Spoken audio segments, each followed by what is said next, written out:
연합회가 함께하는 오픈토크 더 보이는 인터뷰입니다. 정말 많은 분들이 모여주셨는데요. 바로 제가 사실은 말을 좀 준비했는데 사실 설명을 필요가 없을 것 같아요. 이병헌 씨 소개해드립니다. 안녕하세요. 반갑습니다. 이병헌입니다. 네, 먼저 정말 많은 분들이 참석해 주셨는데요.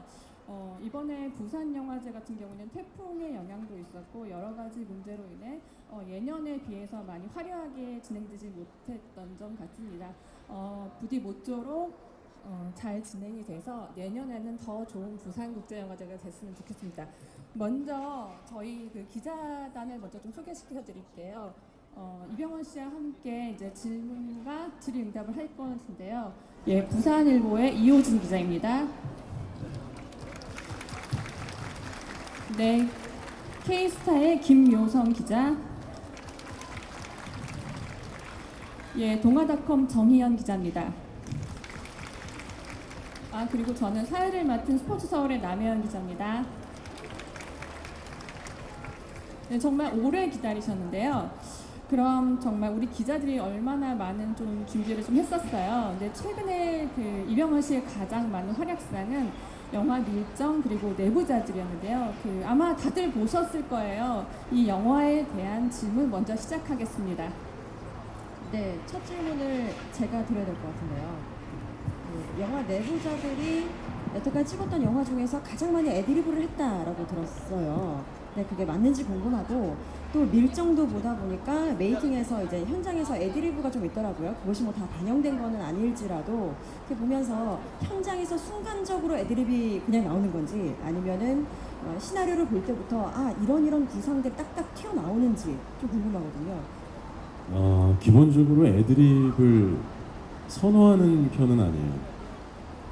애드립이 자칫 잘못해서 감독이 의도한 어떤 씬의 색깔을 그리고 그 공기를 바꿔버릴 수 있는 그런 힘을 가지고 있기 때문에 자칫 잘못하면 감독의 의도와는 별개로 다른 방향과 분위기로 흘러갈 수가 있어서 애드립을 굉장히 조심스럽게 하게 되더라도 하는데 내부자들의 경우에는 굉장히 좀 특이했던 건 안상구란 캐릭터를 좀 그 영화가 워낙 모든 캐릭터들이 다 세고 사건들도 굉장히 숨막히게 흘러가기 때문에 쉼표 같은 역할을 해줬으면 좋겠다고 해서 그 역할에게 어떤 유머 코드도 혹은 어떤 코믹한 상황도 또 약간 나사 하나 빠진 것 같은 그런 어떤 성격도 좀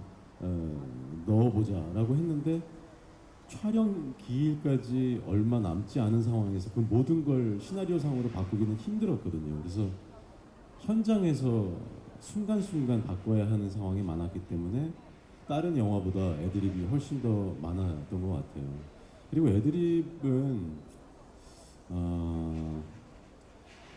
미리 계산을 해놓고 설계해놓는 그런 경우가 있고 또 현장에서 리허설을 하면서 호흡을 맞추다 보니까 어떤 부분들이 좀 어색하고 이런 게 좀 있었으면 좋겠다라고 생각되는 지점들이 생기면 또 상황에 따라서 애드립을 하는 경우들이 있어요. 예를 들면 그 내부자들에서 그 목욕탕 모텔 씬에서의 그 목욕탕이 통유리로 된 것은 처음 시나리오를 제가 읽을 때 거기가 통유리로 돼 있으면 참 재밌겠구나라는 생각을 그러니까 이전에 했던 거죠. 그래서 감독한테 모텔은 디자인을 약간 이렇게 해주면 어떨까요? 라고 의견을 물어봤고 감독님이 되게 재밌을 것 같다고 이제 동의를 해서 이미 설계된 애드립 같은 경우고 그렇지만 보통의 애드립은 현장에서 리허설을 하거나 한번 동선을 맞춰보다 보면 분명 어딘가 어색하거나 모자란 부분들이 좀 있기 때문에 어쩔 수 없이 그 씬이 매끄럽게 흘러가기 위해서 만들어내는 경우들이 좀 많죠. 예, 그럼 제가 잠시만 사실 그 다음 질문이 준비되어 있는데요. 사실 내부자들 하면 빼놓을 수 없는 대사 있죠. 저 여기서 한번 부탁드려도 될까요?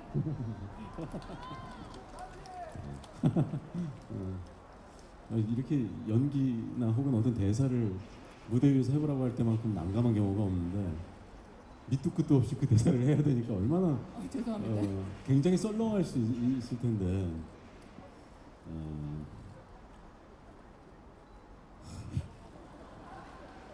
예, 박수 부탁드립니다.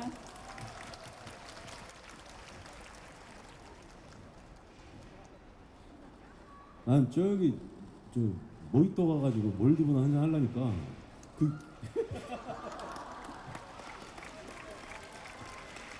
사실 이런 경우가 전체의 씬의 공기를 자칫 잘못하면 흐트러 놓을 수 있는 위험한 애드립이에요 사실은. 왜냐하면 그 씬은 조승우 씨하고 제가 서로 처음으로 멱살을 붙잡고 싸우는 씬이거든요. 그러니까 이 친구한테만 내가 배신을 당했다라는 생각 때문에 굉장히 화가 나서 내가 마지막으로 믿었던 게 넌데 너마저 나한테 이럴 수가 있어 하는 그런 감정인데 거기에서 내가 그런 애드립을 사실 장난처럼 리허설할 때 했는데 스태프들이 다 좋아하고 감독님도 그걸로 가자고 해서 약간 혼선이 생겼었어요 저는. 왜냐면 자칫 잘못하면 이 애드립 때문에 이 씬 전체가 망가질 수도 있을 것 같다는 생각이 들었었는데 다행히도 웃음은 웃음대로 또 그 씬에서 가져가고자 하는 또 그런 어떤 감정들은 또 고스란히 또 보여줬기 때문에 너무 다행이었던 것 같아요. 네, 여러분 만족스러우셨나요? 안 만족스러우신가 봐요. 네, 다음 질문 바로 이어가겠습니다. 아, 네. 그 내부자들도 그렇고 밀정도 그렇고 매그니피센트 세븐인데 원작이 있거나 혹은 실존 인물이 나오죠. 근데 배우로서 원작이나 실존 인물이 있으면 연기할 때 어떠신지 장단점 말씀 부탁드립니다. 리메이크의 경우에는 먼저 선배가 해놓은 어떤 그런 훌륭한 연기와 또 어떤 세계가 있기 때문에 그거 때문에 갖는 부담감도 굉장히 커요. 내가 만약에 먼저 선배가 해놓은 것과 많이 비교를 사람들이 당연히 하게 될 거고 거기에서 한참 못 미치면 그 책임은 나한테 돌아올 텐데 하는 생각 때문에 굉장히 좀 부담스러운 부분도 있지만 또 한편으로는 먼저 해놓은 것들을 보면서 충분히 저한테 참고가 돼요. 참고 자료가 되기 때문에 어떤 굉장히 내가 내 캐릭터에 젖어들기까지 굉장히 지름길을 알려주는 지침서 같은 역할을 하기 때문에 굉장히 또 좋은 부분도 있고 실존 인물을 연기한다는 것은 그것 또한 실존 인물의 어떤 모습과 그분의 어떤 발자취 같은 것들이 이미 다 우리가 읽어볼 수 있는 상황이기 때문에 충분한 지침서가 되기도 하고 하지만 보통은 어떤 영화의 성격에 따라 예를 들면 이게 다큐성이 굉장히 짙은 진짜 실제와 똑같은 상황을 그려내고 싶고 실존 인물과 똑같은 인물을 이 영화에서 마치 살아있는 다시 되살아난 것 같은 모습으로 보여줘야 된다면 그 인물을 훨씬 더 많이 연구하고 훨씬 더 그 인물에 젖어들기 위해서 애를 써야 되겠지만 밀정이란 영화도 그렇고 또 그 매그니피센트 세븐도 그렇고 크게 그런 데에 대한 부담감은 없었어요. 그래서 비록 한 영화에서는 실존 인물이기도 하고 또 한 영화에서는 이미 먼 옛날에 선배 배우가 했던 연기지만 그냥 내가 할 수 있는 또 다른 색깔을 가지고서 한번 해보자라는 생각이 더 컸었던 것 같아요 이번에는. 네, 그 이병헌 씨 하면 우리 많이들 기억하시는 영화가 좀 오래되긴 했습니다만 그 달콤한 인생이라는 영화 많이 기억들 하실 겁니다.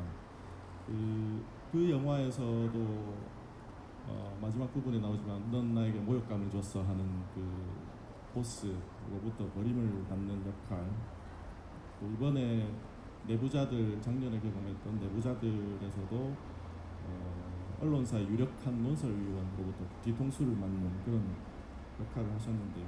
그 달콤한 인생에서는 좀 사적인 징벌 또 복수 이런 데서 오는 좀 쓸쓸한 느낌이 많이 들었었는데 이번에 내부자들에서는 이제 현직 검사인 조승우 씨와 같이 호흡을 맞춰서 이렇게 체계적으로 사법적인 그 제도의 틀 안에서 복수를 해나가는 그런 데서 좀 통쾌한 맛이 많이 있었던 거 아닌가 싶습니다. 그 안상구 캐릭터의 어떤 점을 좀 강조를 하고 싶으셨는지 그런 감정이나 그런 캐릭터 분석을 어떻게 하셨는지 좀 말씀 부탁드립니다.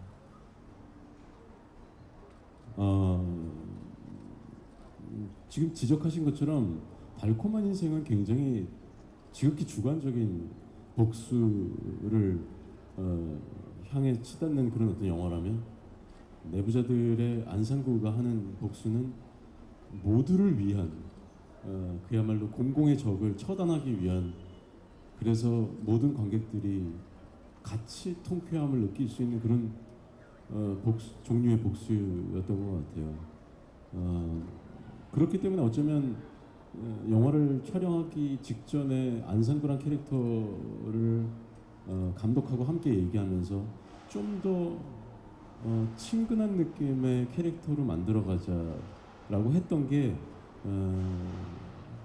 좀 더 좋은 선택이 아니었나 싶어요. 왜냐하면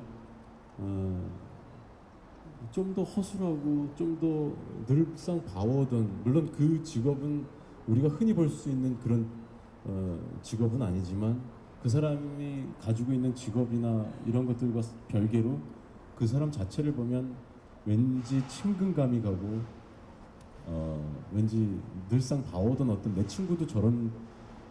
친구 중에도 저런 캐릭터가 하나 있는데 하는 그런 느낌의 어떤 허술하고 우스꽝스러운 캐릭터가 그런 복수를 해나갔을 때 오게 되는 그 어떤 통쾌함이랄까 왜냐하면 관객들이 훨씬 더 감정이입을 쉽게 할 수 있는 그런 캐릭터이기 때문에 더 적중하지 않았나 싶어요. 내부자들에서. 네, 여기까지 이제 최근의 작품들에 대한 질문을 해왔고요. 아마 관객 여러분들은 이제 지금 우리가 오픈 토크가 끝나면 많은 질문을 받을 예정이니까요. 미리 질문 좀 준비해 주시고요. 가끔 기자들은 이런 생각을 합니다. 아, 저 배우는 어떤 마음을 가지고 연기를 할까? 근데 아까 이제 이병헌 씨를 이제 만나기 전에 저희 같이 한번 얘기를 해본 적이 있었어요. 근데 이병헌 씨는 사실 완벽한 배우잖아요. 근데 이런 무대에 나섰을 때 어떤 마음냐고 물어봤을 때 이병헌 씨가 의외의 대답을 하셨어요. 이럴 때 정말 너무 떨리다. 그러니까 카메라 앞에서는 하나도 안 떨리는데 진짜 좀 힘들다라고 말해주셨는데 그럼에도 불구하고 정말 너무 대답을 잘해주셔서 너무 감사드리고요. 다음에는 사실 이병헌 씨를 대표하는 말 중에 하나가 믿고 보는 배우라고 합니다.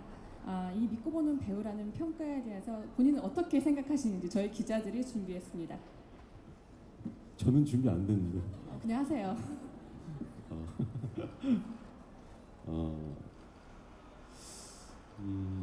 굉장히 너무 기분 좋은 말이죠. 믿고 보는 배우라는 말만큼 배우에게 정말 커다란 선물처럼 이렇게 다가오는 말은 없는 것 같아요. 늘상 기대되거나 믿고 보는 배우 이런 말씀들 요즘 많이 하시는데 그게 저한테도 적용이 된다는 것이 일단은 굉장히 너무 기분이 일단 좋고 그렇게 얼마나 오래 할 수 있을까라는 생각을 가끔 하게 돼요. 어떻게 생각하면 믿고 보는 배우라는 말이 너무나 그런 표현이 너무 이제는 흔해져서 그 말에 대한 감사함과 그 말에 대한 내가 정말 축복받은 사람이구나라는 생각을 못할 수도 있지만 가만히 생각을 해보면 그 말만큼 배우로서 내가 행복감을 느끼는 시간은 없는 것 같아요. 그렇기 때문에 믿고 볼 수 있는 배우, 늘 기다려주는 그런 배우라는 말은 제 배우로서 제가 아주 오랫동안 듣고 싶은 그리고 오랫동안 그렇게 될 수 있었으면 좋겠다 하는 저의 어떤 어려운 바람이에요. 오랫도록 그렇게 될 수 있었으면 좋겠어요. 네, 최근의 작품들을 박수 받고 네, 최근의 작품들을 보면요, 굉장히 남성적이고 복수를 한다든지 정의의 사도라든지요.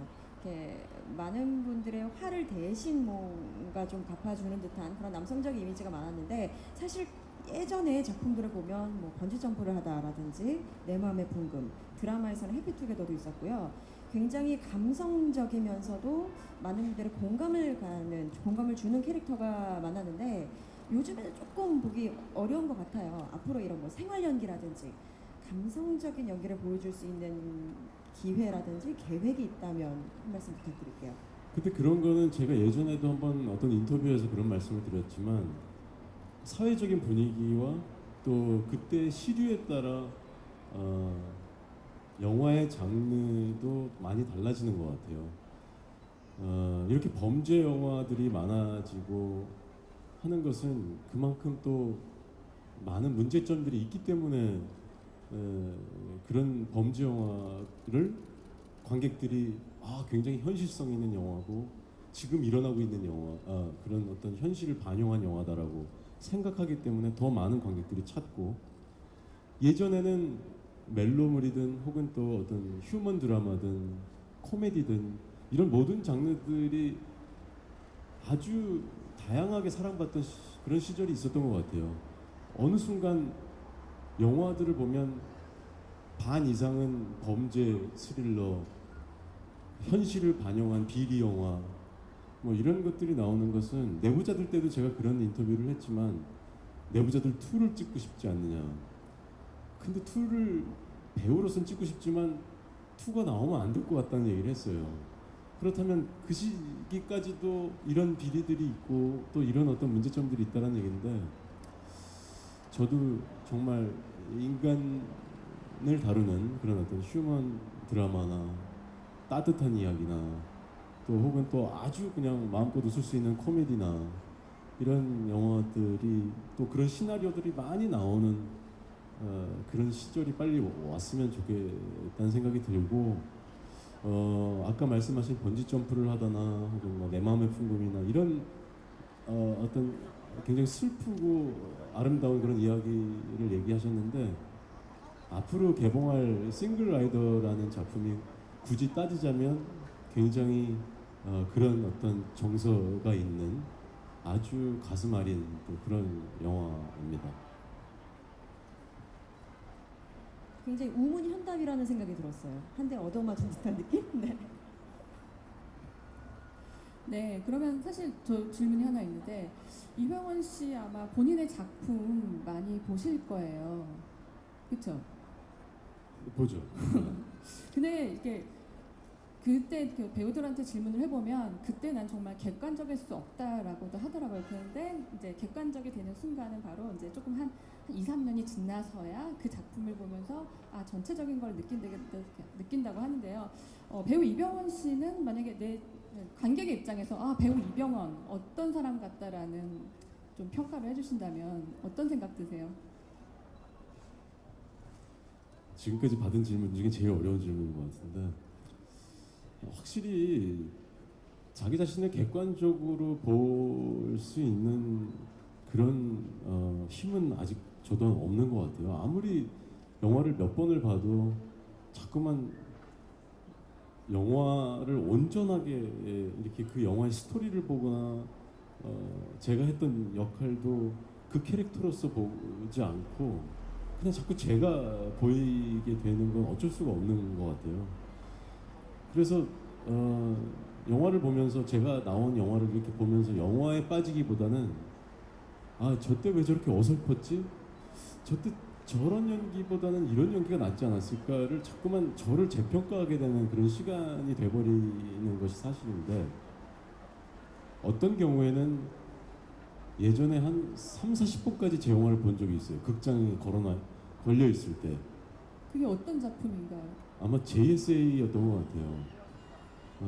처음으로 흥행 배우가 돼서 그 기쁨 때문에 더 그랬는지 몰라도 틈만 나면 몰래 극장에 들어가서 관객들하고 같이 영화를 보고 한 30번 이상 보니까 이제는 영화처럼 보이더라고요.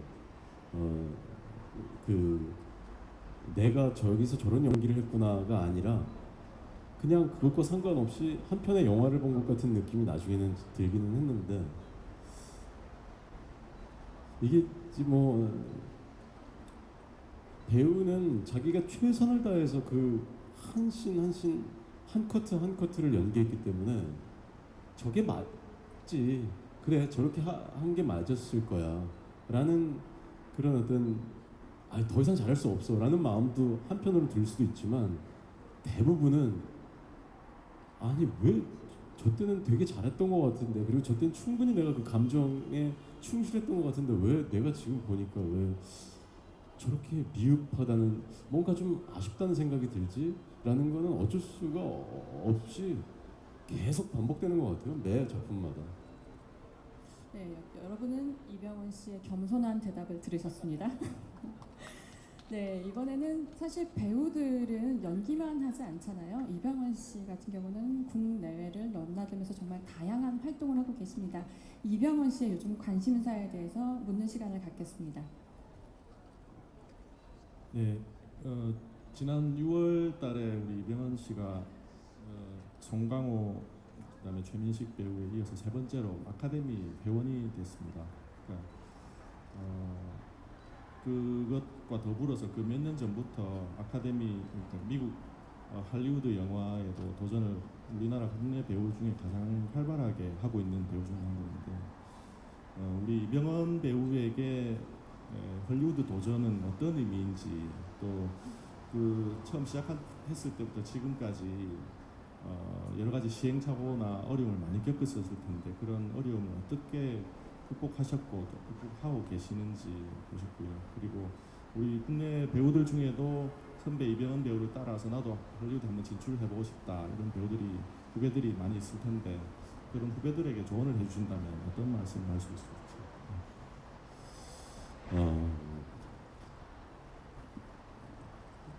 질문이 되게 기셨는데 사실 대답할 게 별로 없어요.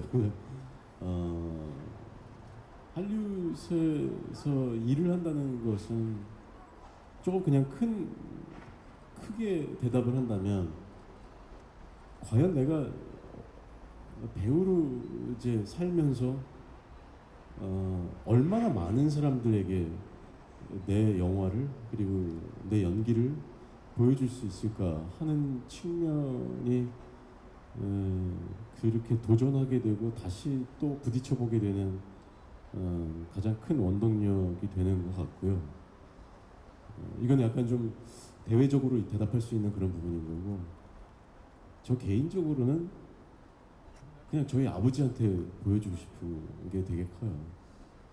아버지가 돌아가신 지 이제 17년 됐는데 저희 아버지는 여러분들이 상상하실 수 있는 것보다 훨씬 더 영화의 광이셨어요. 그러니까 저를 정말 TV를 볼 수 있는 그런 나이 때부터 TV 앞에 앉혀놓고 주말의 명화와 토요 명화와 이런 것들을 계속 보여주시면서 저 배우가 누구고 저 영화는 앞으로 스토리가 어떻게 되고 저 감독이 누구고 어렸을 때부터 무슨 말인지 하나도 이해를 못한 상태에서 그냥 듣기만 했는데 그만큼 영화에 엄청난 매니아셨어요. 그래서 그런 분이 만약에 지금 제가 걸어오고 또 제가 경험한 것들을 만약에 아신다면 얼마나 감동하고 계실까, 얼마나 자랑스러워하고 계실까 이 생각을 하면 저는 굉장히 짜릿하고 혼자만 느낄 수 있는 감동이지만 그런 감동들이 저한테는 되게 커요. 사실 제가 처음으로 차이니스 티어터 앞에서 핸드 프린트, 풋프린트를 했을 때도 소감을 말할 때 그 차이니스 티어터 안에서 이제 소감을 말하는 시간이 있었는데 그런 말을 했어요. 다 미국 분들이 앞에 있는데 그분들이 과연 나의 정서를 얼마나 이해했는지 모르지만 이런 우리 아버지가 어렸을 때부터 우리 아버지는 굉장히 영화 광이셨는데 오래전에 돌아가셨다. 내가 이렇게 여기서 핸드 프린팅하는 걸 아버지가 아시면 아마 기절하실지도 모르겠다. 하지만 어딘가에서 분명히 이 상황도 분명히 지켜보고 계실 거다. 그래서 난 지금 오늘 너무 행복하다 이런 얘기를 제가 소감으로 했던 적이 있었는데 이상하게 제가 하는 일은 많은 사람을 앞에 두고 하는 일이지만 저는 개인적으로 우리 아버지한테 보여주고 싶은 생각이 제일 커요, 사실은. 그런 것들이 자꾸만 저를 자꾸만 부딪히고 자꾸 새로운 곳으로 발걸음을 가게끔 하는 그런 어떤 힘이 아닐까라는 생각이 들어요. 그리고 헐리우드에 도전하고 싶어하는 후배들뿐만 아니라 정말 훌륭한 아티스트가 되기 위한 또 훌륭한 배우가 되기 위해서 공부하고 또 연습하고 훈련하고 계시는 준비하고 계시는 분들에게는 그냥 자유로워지라고 얘기하고 싶어요. 그냥 정말 자유로워졌으면 좋겠어요. 많은 것들이 생각을 옥죄고 생각을 차단하게 만들고 어깨를 움츠려들게 만들고 나의 행동 반경을 제한하고 그게 이 시대를 살아가는 사람들 모두가 느끼는 거지만 그러지 않으려고 좀 벗어나려고 하고 뛰어넘어 보려고 하고 약간 자유로운 공상도 하고 엉뚱한 생각도 하고 제가 만나본 정말 훌륭한 아티스트들은 얘기를 이렇게 한참 하다 보면 그 안에 10살짜리 아이가 있어요. 그 어렸을 때 했던 어렸을 때 자기가 정말 말도 안 되는 꼬마였을 때 생각했던 그 마음을 자꾸만 지워버리려고 하지 말고 오히려 더 기억해내고 더 찾으려고 애를 쓰면 좋을 것 같아요. 저도 힘들지만 그러려고 하고 있어요. 예, 제가 갑자기 이병헌 씨의 답을 듣다가 생각난 게 사실 있는데 어릴 적에 아빠와 함께 영화를 보는 꼬마 이병헌이 생각나면서 자연스럽게 이병헌 씨 아들 준우군이 생각이 났는데요. 과연 이 아빠 이병헌은 아들 준우군에게 어떤 영화를 보여줄지도 궁금하고요. 그리고 아까 사실은 저희가 살짝 여쭤봤어요. 아이 잘 자라고 있냐고. 근데 너무 귀엽다고 하셨던데 목소리가 아빠랑 비슷할 것 같은 예감이 들어요. 왜냐하면 이 이병헌 씨 자체가 아버지의 목소리를 굉장히 많이 닮았다고 하시더라고요. 한번 얘기 좀 부탁드릴게요. 아무래도 아직 너무 어리니까 영화를 처음으로 보여주려면 굉장히 많이 제한되는 것들이 많을 거예요. 그래서 첫 번째로 보여줘야 될 영화는 아마 악마를 보았다? 너무 가혹합니다. 지금은 아직 TV를 봐도 집중을 한 5분 이상 못하니까 영화를 데려가서 보여주는 거는 아마 꿈도 못 꿀 일일 것 같아요. 주변 관객들한테 굉장히 크게 방해되는 일일 것 같고 그래도 좀 이제 영화가 뭔지 알고 또 이야기를 파악할 수 있는 그런 정도 나이가 되면 저는 잘은 몰라도 아마 거의 틈만 나면 데려가지 않을까라는 생각이 들어요. 우리 아버지가 저한테 했던 것처럼. 네, 답변 만족하시나요? 예, 그 다음 질문 이어가겠습니다. 최근 몇 년에 이제 출연하신 작품들을 보면 블록버스터가 많아요. 세거나 규모가 큰 작품들이 배우 이병헌이 출연한 작품이 출연한다는 것만으로도 큰 작품이 될 수 있는데 혹시 작은 영화, 독립 영화나 단편 영화 좀 출연하실 생각이 있으신지 또 요즘 눈여겨보는 감독이 있으신지 궁금합니다.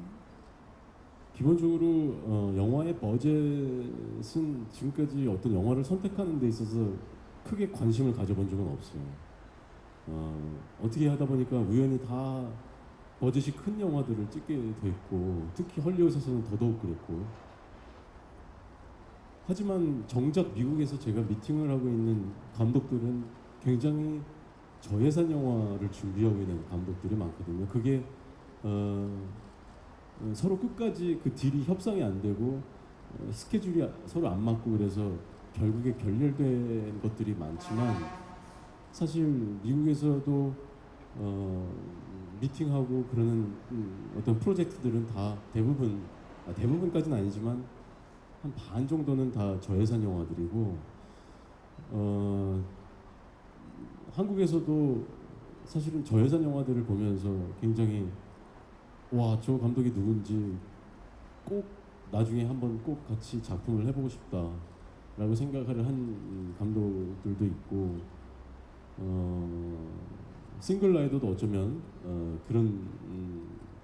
그런 측면에 속하는 또 영화일 수 있고, 얼마 전에 며칠 전에 뉴욕을 갔다 왔는데 그 마진 콜이라는 영화를 감독했던 JC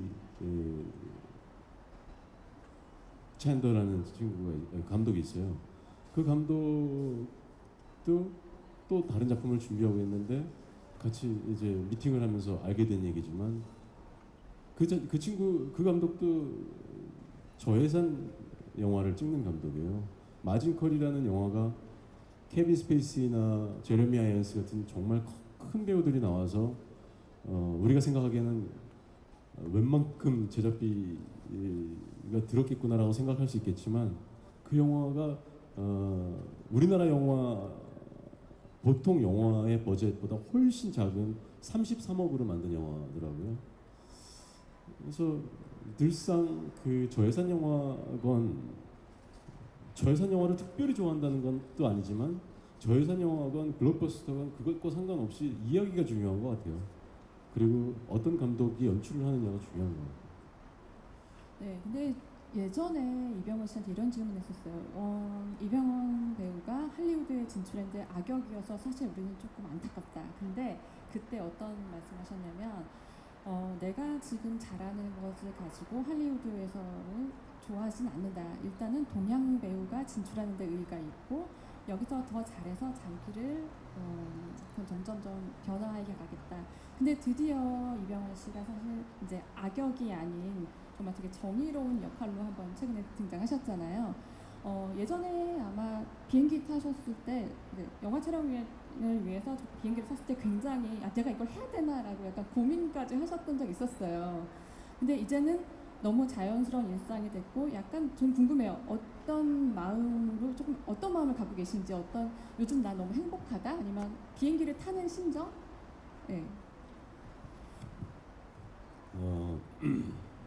물론 그때 당시만 해도 너무나 돌다리도 두들려 걷는 그런 습성이 있었어요.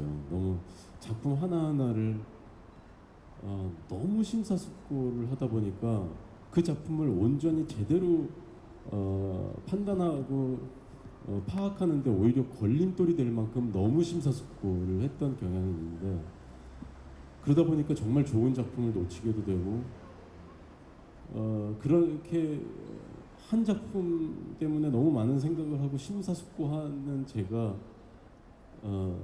G.I. 조를 선택했을 때는 진짜 다시 되돌리고 싶은 그런 심정일 만큼 너무 많은 머릿속에 생각이 있고 고민이 있었는데, 이제는 작품을 하면서 내가 정말 즐겁게 읽었고 내가 정말 좋게 보고 내가 정말 하고 싶다면 무엇이 문제일까? 안 하고 후회하는 것보다 하고 후회하는 것이 낫지 않을까? 만약 잘못되더라도 그런 측면으로 생각이 좀 많이 바뀐 것 같아요. 그리고 외국에서 연습 리딩을 할 때 제가 제 인생에서 가장 떨렸던 날이 아카데미 시상식에서 시상자로 올랐을 때 하고 G.I. 조라는 저의 첫 번째 헐리우드 작품 리딩하던 날, 그 두 날이 가장 저는 너무너무 육체적으로도 정신적으로도 힘들 만큼 긴장을 많이 했었는데, 이제는 그런 순간이 다가오건 어떤 배우가 나한테 말을 걸건 감독한테 어떤 중요한 이야기를 해야 되는 상황이건 아이 뭐 있어 그냥 이런 식으로 내가 영어를 잘 못하는 게 무슨 죄야? 약간 이런 식으로 그냥 무대뽀를 약간 좀 틀린 영어든 맞는 영어든 그냥 무턱대고 일단 한번 얘기해보고 덤벼보고 약간 그런 식으로 좀 바뀌는 것 같아요. 그게 저한테 또 결과적으로는 좋은 일이고. 영화 기자들이 준비한 마지막 질문이 될 것 같은데요. 노멀하게 드릴게요. 여태까지 찍었던 신인 시절부터 한국에서 찍었던 헐리우드에서 찍었던 많은 작품들이 있는데 지금의 나를 있게 한 나의 인생 작품은 무엇인가요? 가장 소중한 작품을 고르라는 것만큼 또 힘든 질문이 없었는데 작품 하나하나가 각기 다른 이유로 제일 소중한데 굳이 따지자면 달콤한 인생이 아닐까라는 생각이 들어요. 달콤한 인생이라는 영화 자체에 대한 애정도 있지만 또 그 영화로 인해서 헐리우드를 경험하게 되기도 하고 또 많은 외국의 업계에 있는 영화 업계에 있는 사람들에게 저를 알리는 계기가 됐었던 작품이기 때문에 그 작품에 대한 어떤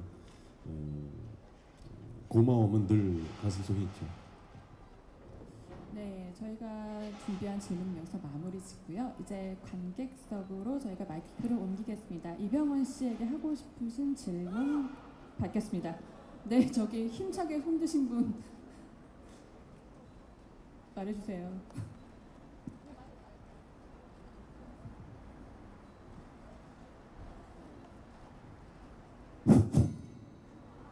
안녕하십니까. 청주에서 온 30살 송명우입니다.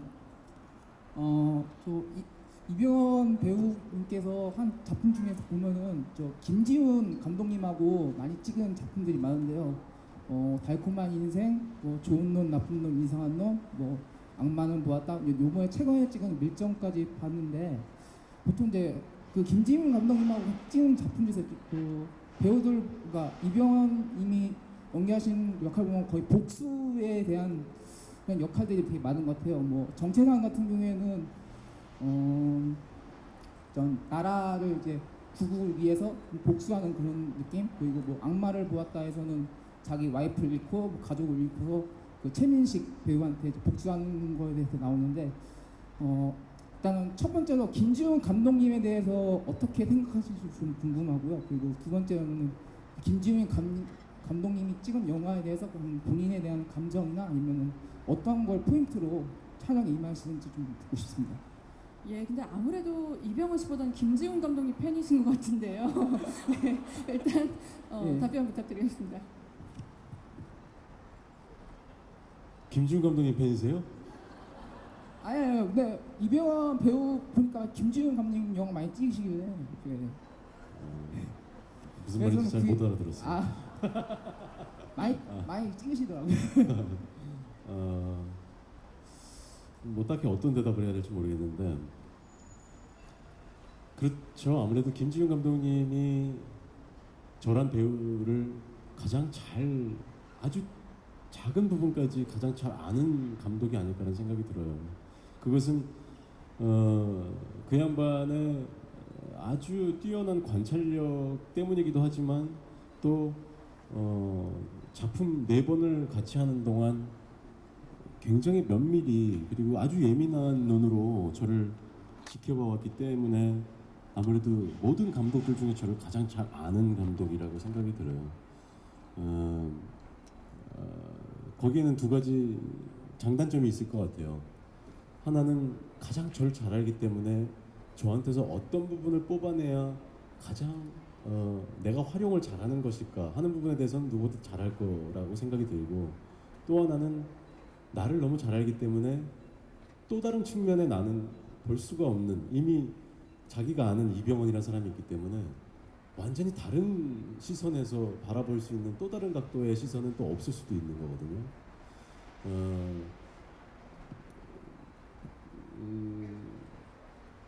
감독이 복수를 테마로 영화를 몇 번 이제 저와 함께 찍었는데 복수라는 테마와 제가 잘 어울리는 건지 몰라도 김지훈 감독님은 매번 굉장히 새로운 장르에 도전하시는 분으로 유명하고 또 새로운 이야기를 만드시는 분으로 유명한데 그럼에도 불구하고 저하고는 보면 굉장히 많이 피가 튀는 그런 액션이 많이 있는 그런 복수 영화를 많이 찍었던 것 같아요. 정말 말씀처럼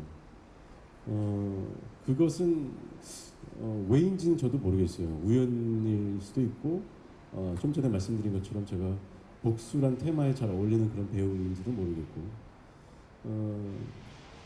뭐 대답이 이 정도면 됐는지 모르겠는데 김지훈 감독님과는 조금 전에도 우리가 문자를 서로 나눴을 만큼 굉장히 가까운 그런 사이예요.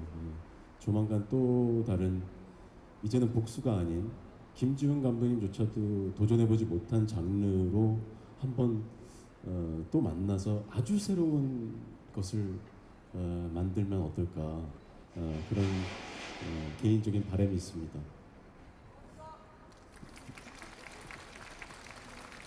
네, 다음 질문해 주실 분, 유일하게 한 분이시네요. 네, 이런 남자 팬이 많으신가 봐요. 김지훈 감독님 팬이요? 형님, 일단 요새 유행하는 김 시리즈 부산 버전으로 한마디 올리겠습니다. 형님 얼굴에는 까리김이 묻었습니다. 부산 말로 까리하네, 멋지네. 감사합니다. 형님, 나 까리 자체 아닙니까? 저 욕인 줄 알았어요 처음에. 형님한테 욕을 어찌합니까? 이게? 와, 형님 섭섭하네. 감사합니다. 예. 형님 그리고 죄송한데 예전에 94년도에 부산역으로 배경으로 해가지고 폴리스라는 드라마 찍었다 아닙니까? 네. 독고영재 씨하고 엄정화 씨하고 오현경 씨하고 16부작 KBS 2의 수목 드라마 저녁 9시 50분. 네. 제 팬이 맞으신가 봐요. 예. 형님 딱 그때 이은희 씨 오빠 아닙니까? 네? 이은희 씨 오빠 아닙니까? 네네네. 예. 그때부터 좋아했거든요. 저는 이행시를 하라고 그런 줄 알았어요. 아니 이은희 씨. 예. 네. 예. 이 편 찍으면 안 됩니까? 예, 지금 너무나 오래된 질문을 해주셨는데 일단 그 답 들어보겠고요. 예, 그거 말고 이병헌 씨의 최신 작품 뭐 보신 게 있으신가요? 제가 하나에 꽂히거든요. 영화든 뭐 드라마든. 달콤한 인생 지금 최근에 10번 더 봤거든요. 너무 좋아. 볼 때마다 새롭고 볼 때마다 희열을 느끼고 이병헌 형님께서 이거 찍었을 때 어떤 느낌으로 촬영에 임했을까 그런 것도 궁금하고. 네. 그래서 한 10번 봤습니다. 예, 네, 팬 맞으십니다. 감사합니다. 네. 오랜 동안 그 이후로는 영화를 안 보셨나 봐요, 제 영화를. 아니 봤습니다. 그랬어요. 예. 추석 때 TV에서 아니에요. 다운 받아가지고.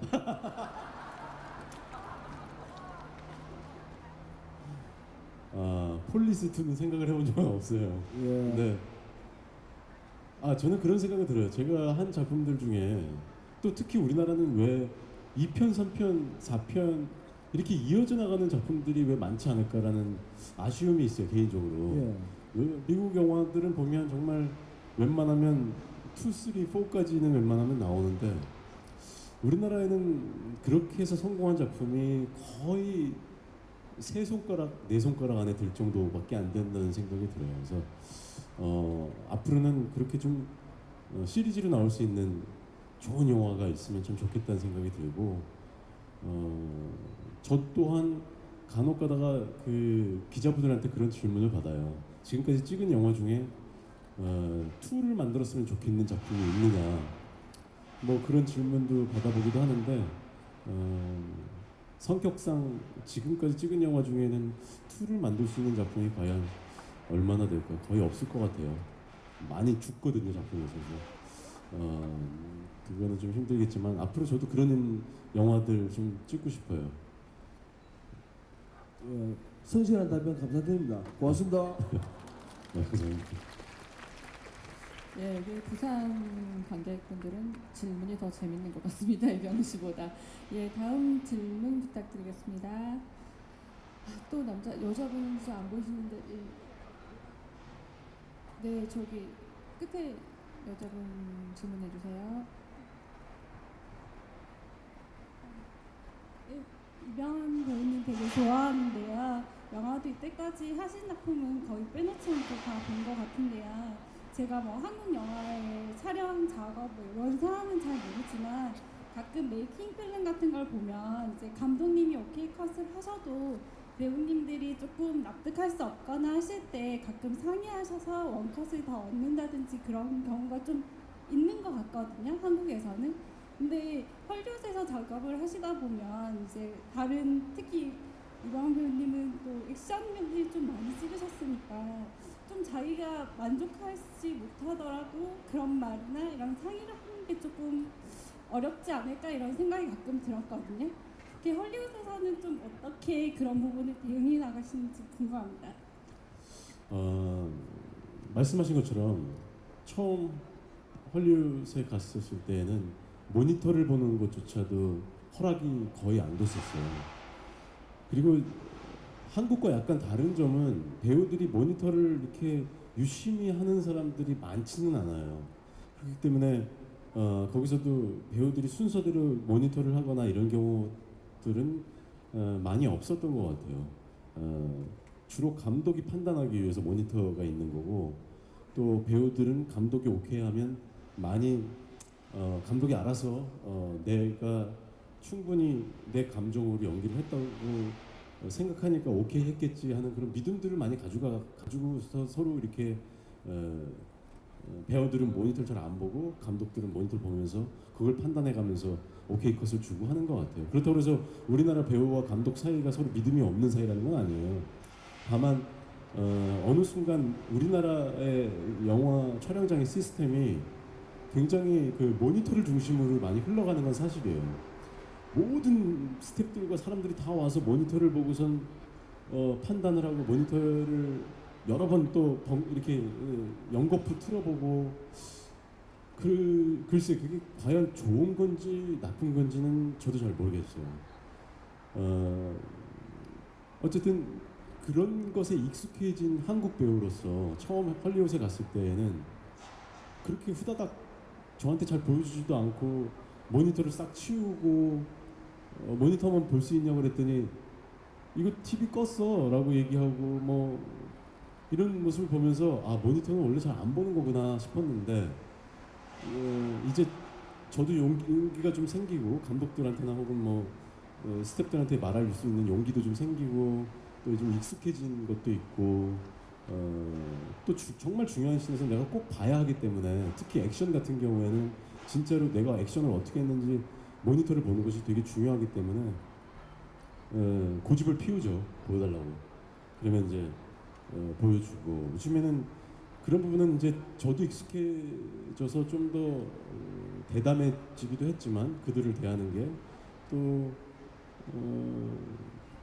이제 그들도 경우에 따라 다른 것 같아요. 어떤 감독은 모니터를 배우들과 함께 이렇게 보는 것을 즐기는 감독이 있는가 하면 자기 혼자 딱 컷해놓고 바로 다음 씬으로 넘어가는 또 그런 성질 급한 감독들도 있는 것 같고 많은 것들을 좀 저는 의도적으로 좀 편하게 하려고 애를 쓰고 있어요. 그러니까 여전히 아직도 헐리우드에서 불편한 것들이 좀 있고 조금 더 약간 숫기가 없어서 약간 용기도 안 나는 것들이 있지만 되도록이면 좀 더 용기를 내서 그냥 부딪히고 그냥 가서 조르고 요구하고 그러려고 애쓰고 있어요.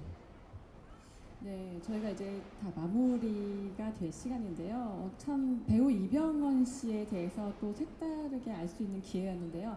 한국영화기자협회가 준비하는 오픈토크 더 보이는 인터뷰는 내일도 계속됩니다. 내일은 배우 손예진 그리고 윤여정과 함께 하는데요. 내일도 많은 참석 부탁드리고요. 오늘 정말 이게 사실 힘들다고 하셨어요. 네, 되게 재밌게 잘 대답해 주신 이병헌 씨께 다시 감사드립니다.